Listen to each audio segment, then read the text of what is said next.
आज की मेरे ख्याल से सबसे बड़ी खबर जो पाकिस्तान में होनी चाहिए वो यही है कि डोनाल्ड ट्रंप पाकिस्तान में आ रहे हैं। दुनिया हमेशा सिकंदरों का साथ देती है। जाग जाना चाहिए सबको कि इसराइल ने वो सीरिया पे हमला कर दिया ना। ये बात अब चल रही है मीडिया पे ओवरऑल दुनिया में, अल्लाह माफ़ करे, मतलब इसराइल मतलब इंसानी हकूक़ की बात कर रहा है। रशिया ने सर पकड़ लिया कि ये तुम लोगों ने क्या करवा दिया। दाश के वही कमांडर हैं जिन पर कभी CIA ने $10 मिलियन का इनाम रखा हुआ था। अस्सलाम वालेकुम नाज़रीन, GNN डिजिटल में तुराबली एक बार फिर हाजिर खिदमत है। नाज़रीन, मैंने आपको उस दिन भी बताया था और बार बार बताया था और बहुत से लोग इस पर एतराज़ कर रहे थे कि ये नहीं हो सकता, ऐसे कैसे होगा, लेकिन अब मैं आपको बताऊँ ये होने जा रहा है। और अब ये खाली पाकिस्तानी मीडिया या सोशल मीडिया नहीं कह रहा, ये अब पूरी दुनिया का मीडिया, ख़ुसूसन अमरीकी मीडिया में उनके अखबारात में ये खबरें आ रही हैं कि जी हाँ, डोनाल्ड ट्रंप पाकिस्तान आ रहे हैं।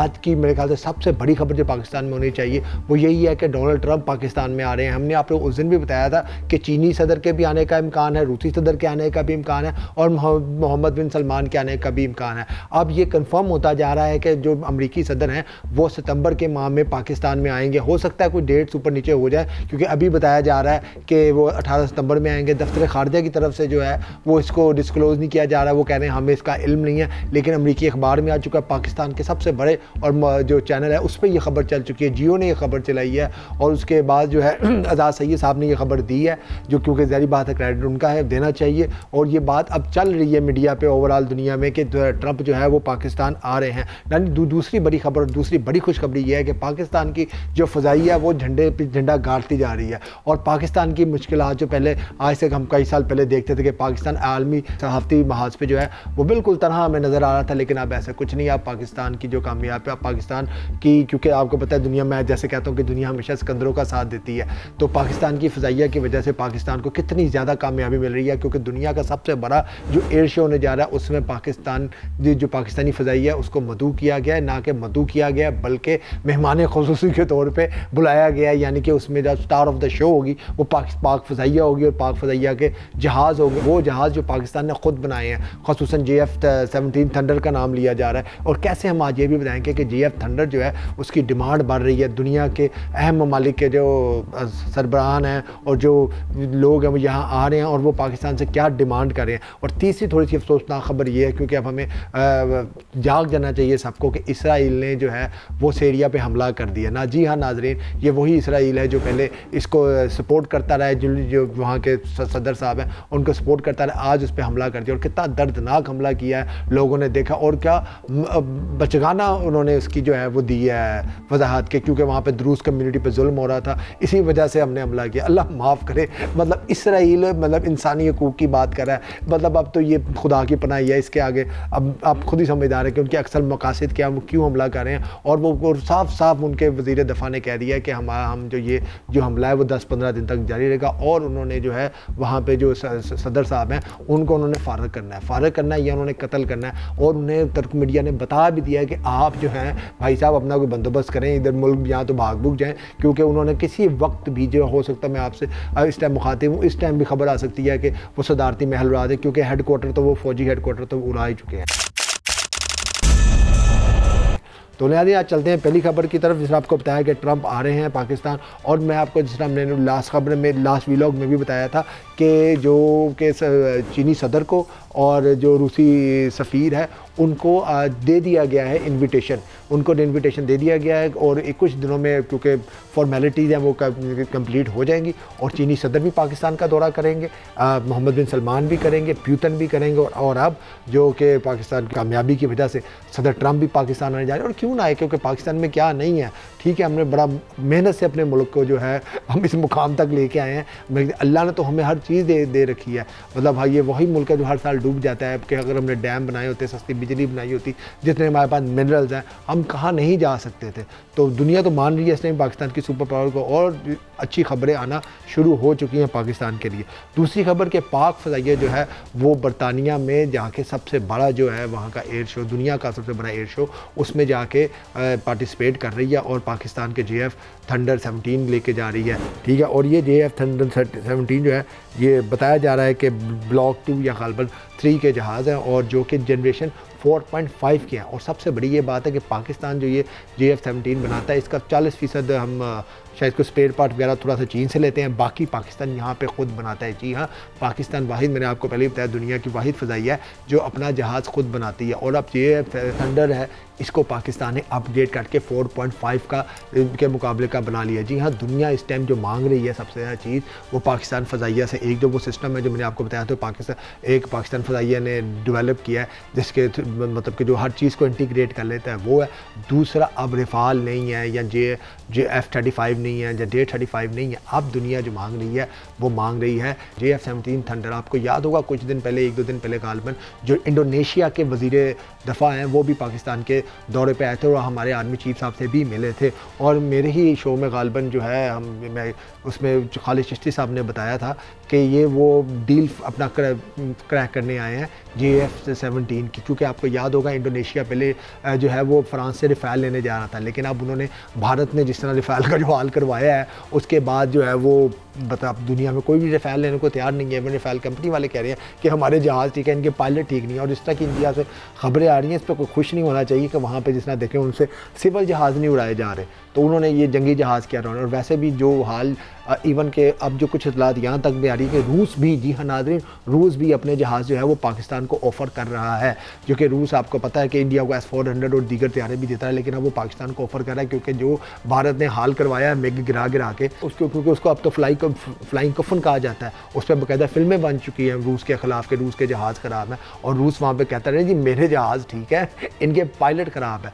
और दूसरा, पाकिस्तान के लिए एक तरफ तो ये खबरें आ रही हैं, दूसरी तरफ भारत की बहुत सबकी हो रही है। राजनाथ सिंह साहब ने एक दावा किया है कि जी हमें भरमूस जो उनका मिसाइल उसके 13 ममालिक ने ऑर्डर कर दिया, भाई खुदा खौफी करें। आज नाज़रीन मैं आपको फिर एक बड़ी खबर दे रहा हूँ कि जो इनका भरमूस है ना, वो जो उन्होंने रशिया के साथ मिलकर बनाया हुआ उसकी कॉपी है, बेसिकली रशिया ने इनको बेचा हुआ है, एम स्टिकर इन्होंने अपना लगा लिया हुआ है। तो मैं इसका बता दूँ कि वो भरमूस जो है वो इन्होंने पाकिस्तान पर भी चलाए थे। ठीक है, छोटे मुल्क हैं तो बड़ा मुश्किल होता है किसी भी मिसाइल को ऐसे रोकना, लेकिन पाक फ़ज़ाइया का ये कमाल है कि पाक फ़ज़ाइया ने उसको ला के रोका था, बल्कि उसका GPS जो है वो भी ट्रैक कर लिया था, उसको उन्होंने थोड़ा सा मिसगाइड भी कर दिया था। आपको याद होगा उसके बाद एक बयान आया था DJSPR का कि एक भरमूस जो है वो उधर जाके अफगानिस्तान जाके गिरा। अब इसके आगे तो नहीं मैं कुछ बता सकता कि वहाँ कैसे अफगानिस्तान गया, और कुछ भरमूस जो है इनके वो बगैर फटे ही लैंड, मैंने बताया जाता है जो सोशल मीडिया पे देखा है हमने कि वो उनको काफ़ी ठीक हालत में लैंड करवा लिया गया था। अब उन भरमूस के साथ जो है जो इनके हैं उसके साथ उनकी रिवर्स इंजीनियरिंग शुरू हो गई है। रशिया ने सर पकड़ लिया कि ये तुम लोगों ने क्या करवा दिया। जी हाँ नाज़रीन, किसी भी मुल्क का अगर मिसाइल किसी दूसरे मुल्क के हाथ लग जाए तो उसकी कितने मिनटों में उसकी जो है वो लगते हैं उसकी रिवर्स इंजीनियरिंग करने में। तो ये भारत का एक कमाल है कि उन्होंने रशिया का अच्छा खासा मशहूर उनका मिसाइल था वो उसकी अब उन्होंने जो है वो हालत बुरी कर दी। और पाक फ़ज़ाइया जो है उसके आप कमाल देखें, एक तरफ तो इंडिया के जो ऑर्डर हैं वो कैंसिल हो रहे हैं। अब ब्राज़ील ने जो है इनका आकाश लेने से जो है वो इनकार कर दिया। कहा जा रहा था कि पहले वो आकाश लेंगे फिर वो भरमूस लेंगे, लेकिन अब ऐसा कुछ नहीं होने जा रहा, उन्होंने आकाश लेने से इनकार कर दिया। दूसरी जानिब अगर आप देखें कि जब से ये इंप्रेशन इनको संदूर को पाक फ़ज़ाइया ने तंदूर में तब्दील किया है, पाकिस्तान के साथ क्या हुआ, पाकिस्तान को जो वर्ल्ड बैंक ने $40 बिलियन का जो है जो कर्ज़ मिलना था, जो क्या आप ये कह लें कि वो हमारा अप्रूव हो चुका है, हमारा IMF का जो है वो अप्रूव हो चुके हैं लोन्स। उसके बाद हमारी रूस के साथ जो है वो कई अरबों डॉलर की डील जो है हमारी साइन हो रही है, हमारी ईरान के साथ डील साइन हो रही है, चीन हमें J-35 दे रहा है, दे नहीं रहा, साथ में हमें वो करवा रहा है, अपने टेक्नोलॉजी ट्रांसफ़र कर रहा है, इवन के हमें कारखाने कह रहा है कि यहाँ पे लगाओ। अच्छा, कारखानों के वाले से उस दिन एक थे साहब, उन्होंने कमेंट किया था, वो इंजीनियर थे, तो बहुत ज़बरदस्त उन्होंने इन्फॉर्मेशन दी। उन्होंने कहा ये जो नया कारखाना बनेगा ना, ये इस तरह ऊपर नहीं बनेगा, ये अंडरग्राउंड बनेगा। जी हाँ नाज़रीन, 100 मीटर अंडरग्राउंड, जैसे आपने देखा होगा डैम वगैरह होते हैं, ये कई मतलब मीटर्स कहीं नीचे होते हैं, 100 मीटर नीचे, तो वहाँ से बिजली पैदा हो। तो ये भी ख़ास किस्म का पूरा अंडरग्राउंड पूरा कारखाना बनेगा। अगर कभी खुदा न खास्ता इंडिया के साथ जंग होती है तो अगर वो हमला करे तो उन कारखानों पे हमला ना करते। तो जी हाँ, ये नीचे बनेंगे, मतलब 100 मीटर 200 मीटर नीचे करके बनाए जाएंगे। तो उसकी जैसी ही हमारे पास डिटेल आएगी हम आपके साथ शेयर करेंगे। तीसरा कि पाकिस्तान को जो है अक़वाम मुत्तहिदा में जो है वो सलामती कौंसिल की सदारत मिल गई थी। फिर कुवैत ने 25 साल बाद जो है वो पाकिस्तानियों के लिए वीज़े खोल दिए हैं, UAE ने पाकिस्तानियों के लिए वीज़े खोल दिए हैं, और अब 5 साल बाद जो है PAE पे लगा जो बैन है वो भी हट गया है। जी हाँ, तो ये सिर्फ़ और सिर्फ पाक फ़ज़ाइया की करतब दिखाएँ हैं इंडिया भारत के ख़िलाफ़, तो ये सब उसी की वजह से है। और ये सिर्फ पिछले कुछ चंद महीनों में ही हुआ है।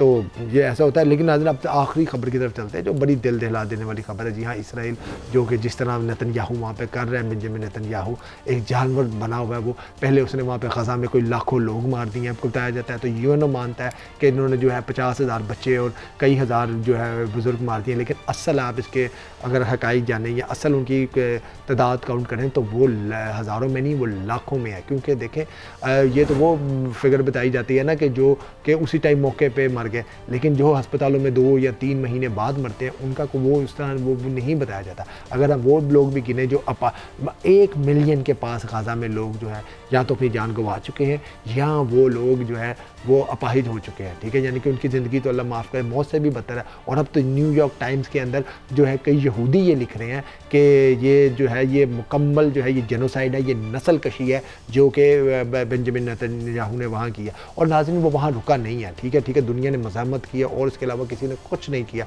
वो वहाँ रुका नहीं है। उसने अब क्या किया, पहले जैसे कि उन्होंने ईरान में रजीम चेंज करवाने की कोशिश की थी, वो ना हो सकी, अब उसने शाम पर हमला कर दिया। जी हाँ, जिसी अहमद सारा जुलानी साहब को लाने के लिए इतनी तगदो की गई थी, मैं आपको बता देता हूँ ये अहमद सारा जुलानी साहब दाश के वही कमांडर है जिन पर कभी CIA ने $10 मिलियन का इनाम रखा हुआ था। बाद में जैसे ही रजीम चेंज हुई तो CIA पे इनके इंटरव्यू चलने लगे, ट्रंप के साथ मुलाकातें, मोहम्मद बिन सलमान के साथ मुलाकातें, इनको दुनिया का मसीहा बना के पेश किया गया। अब उसी जुलानी को लाने के लिए ये सब कुछ किया गया था। अब जो है इसराइल उसके खून का प्यासा हुआ है और उसने साफ साफ कह दिया कि हमने इसे मारना है, हमने इसको फारग करना है। और उसको जो है वो तुर्क मीडिया भी इसको कह रहा है, जो तुर्क इन्फॉर्मेशन उसको दे रहे हैं कि तुम यहाँ से भाग जाओ, तुम्हारी खैर नहीं है। ये जुलानी और ये मतलब वहाँ पे आप ये सोचें कि अगर यहाँ पे बेशर असद के साथ नहीं है हम, वो भी एक डिक्टेटर था और उसने भी वहाँ पे लाखों लोगों को कत्ल किया। लेकिन वहाँ पे जिस तरीके से जब वहाँ पे खाना जंगी जल रही थी तो ये लोग हो गए तो ये चुन चुन के वहाँ पे जो है वो अपनी एयर बेसिस को और वहाँ पे फ़ौज को ख़त्म कर रहे थे। और जिस हमने देखा वहाँ पे रजीम चेंज के दौरान इसराइल ने